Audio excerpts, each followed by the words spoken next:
एक लूट का खेल खेला जाता है यहाँ। हर 5 साल के अंदर 5 साल काका जी, 5 साल भतीजा जी बात चला आ रहा है। पिछले 70 साल से एक ही परिवार यहाँ वल्लभनगर विधानसभा में जो राज कर रहा है और एक तरह से भ्रष्टाचार के अंदर अभी राजस्थान के अंदर वल्लभनगर विधानसभा 1 नंबर पे चल रही है। हमारे वल्लभनगर विधानसभा के अंदर 2 पंचायत जिला नगर पालिका है। दोनों नगर पालिका के अंदर अध्यक्ष मानोड़ के अंदर भ्रष्टाचार से अध्यक्ष और उपाध्यक्ष घर बैठे हैं। बिंडर के अंदर भी जांच चल रही है और नगर पालिका अध्यक्ष घर बैठा है। इसके पीछे यहाँ के विधायकों का हाथ है, यहाँ की व्यवस्था का हाथ है। अगर कोई गरीब परिवार से चुन के जाता है मगर उनके ऊपर बैठे हुए विधायक या पूर्व विधायक हो, यहाँ की व्यवस्था हो, उनको उसी डेरे में डालना चाहती है। मेरे भाइयों, मैं मीडिया के माध्यम से, इस चैनल के माध्यम से सबको अवगत कराना चाहता हूं कि वल्लभनगर की जनता अब जाग चुकी है, यह व्यवस्था परिवर्तन चाहती है। जो एक परिवारवाद चल रहा है उसको खत्म करना चाहती है। जो एक मशीनरी के दबाव में वल्लभनगर विधानसभा के अंदर मशीनरी का दुरुपयोग करके हर किसान को, गरीब को, युवाओं को थाने, तहसील, आरएसीबी जहां जाते वहां पैसों के दम पे काम करवाया जाता है।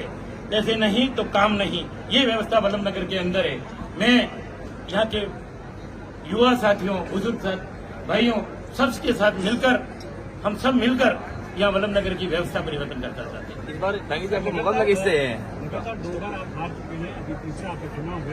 भाजपा कहीं ना कहीं बिखराव मिले, किस तरह से वापस इस बार जीतेगी आप? देखो, चुनाव तो पिछली बार भी हम जीत जाते हैं। मैं राष्ट्रीय लोकतांत्रिक पार्टी से प्रत्याशी रहा, उस टाइम भी जीत जाता, मगर उस टाइम उपचुनाव थे। आप जान रहे हैं उस टाइम पे सारी राजस्थान की सरकार पूरी यहाँ लग गई। एक मंत्री गली गली में लग गया, समाज वाइज मंत्री बुलाए कि समाज का किस पे असर पड़ेगा, ऐसे करके यहाँ चला था। केंद्र के सारे मंत्री यहाँ लग गए थे, एक गली गली में केंद्र के मंत्री लगे थे। फिर भी वल्लभनगर की जनता ने मुझे अच्छा आशीर्वाद दिया और 2 नंबर पे रखा। मैं धन्यवाद दूंगा वल्लभनगर के कार्यकर्ताओं को और यहाँ के मतदाताओं को। अभी इस वक्त में वल्लभनगर के अंदर भारतीय जनता पार्टी की बिखरी हुई है। भारतीय जनता पार्टी के कितने सालों से संघर्ष कर रहे कार्यकर्ता, जो 50 साल से संघर्ष कर रहे हैं, उनकी कदर भी यहाँ के कैंडिडेट जो प्रत्याशी रहे वो उनकी कदर नहीं कर पाए। आज भारतीय जनता पार्टी भी बिखर चुकी है। क्योंकि मैं पूर्व में भी भारतीय जनता पार्टी का प्रत्याशी रहा, वो मेरे साथी है, मेरे दोस्त है, उनसे मिलना होता रहता है। तो अब मुझे भी कहते हैं भाई साहब कुछ चूक हमसे भी हुई, हमारा तालमेल आपस में सही नहीं था। मैं अभी आपको यकीन दिलाता हूं, चाहे भारतीय जनता पार्टी के पूर्व कार्यकर्ता हो, चाहे आरएलपी के कार्यकर्ता हो, हम सब एक हैं। एक जाजम पे बैठकर इस बार निश्चित रूप से वल्लभनगर में विजय कार्यकर्ताओं के माध्यम से विजय दिलाएंगे। आपका बीजेपी में जा सकती है? ये तो ये जो सवाल है, ये सवाल एक्चुअली काफी दिनों से हमारे पास बीजेपी का पूरा बात आ रही है, बीजेपी में शामिल। ये निश्चित रूप से है कि बीजेपी में मैं पिछले 15-20 साल से काम कर रहा हूँ, इसलिए मेरे मन में बात कभी शब्द निकल जाते हैं। क्यों, मैंने जिस पार्टी में रहा हूँ मैंने वफादारी से काम किया। जब भारतीय जनता पार्टी में था तो वफादारी से काम किया। आज मैं राष्ट्रीय लोकतांत्रिक पार्टी में हूँ तो संभाग प्रभारी का जिम्मा है, तो मैं इस पार्टी में वफादारी से काम कर रहा हूँ। अब रही बात पार्टी में जाने की, ये तो ऐसा है भारतीय जनता पार्टी वल्लभनगर में बिखर चुकी है, उनको भी अपना विकल्प ढूंढ रही है। इसलिए आपके पास कोई बातें आ रही होगी, मेरे पास तो अभी तक कोई नहीं आया। इस बार मुकाबला किससे है आपका? इस बार किससे है? इस बार किससे मुकाबला? सीधा मुकाबला इस बार तो वल्लभनगर के किसान और एक राज परिवार, उनके साथ हमारा है।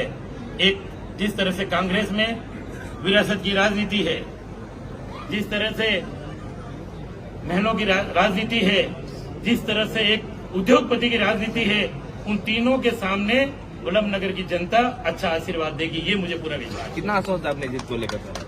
इस बार तो मुझे पूरा विश्वास है, क्योंकि वल्लभनगर की जनता परीक्षा भी तगड़ी लेती है। हारने के बाद टिकता है या भाग जाता है, तो मैं तो हारने के बाद भी इनके साथ हूँ।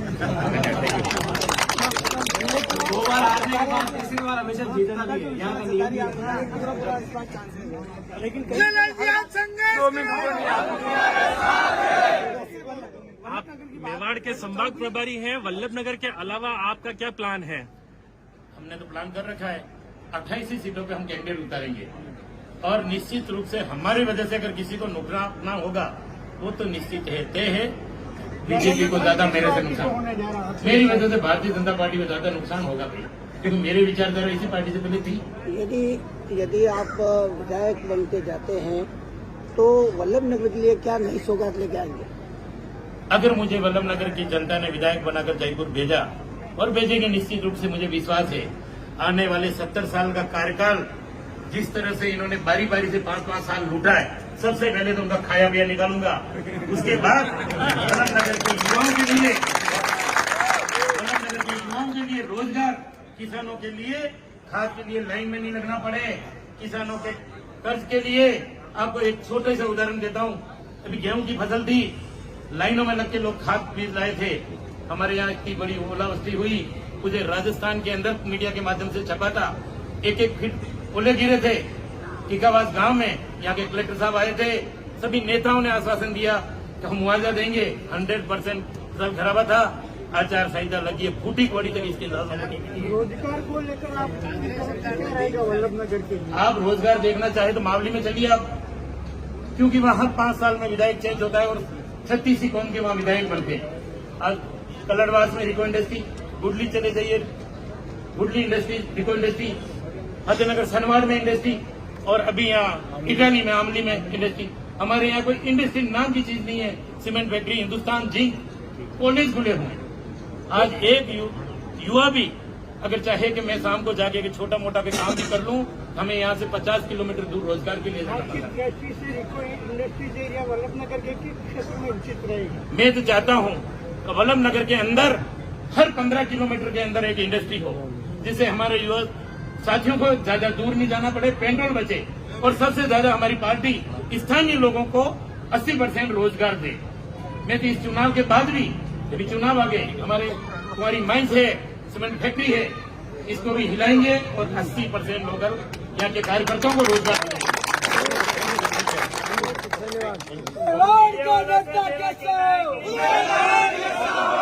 कांग्रेस ने हार कबूल कर लिए। कल राहुल गांधी ने बता दिया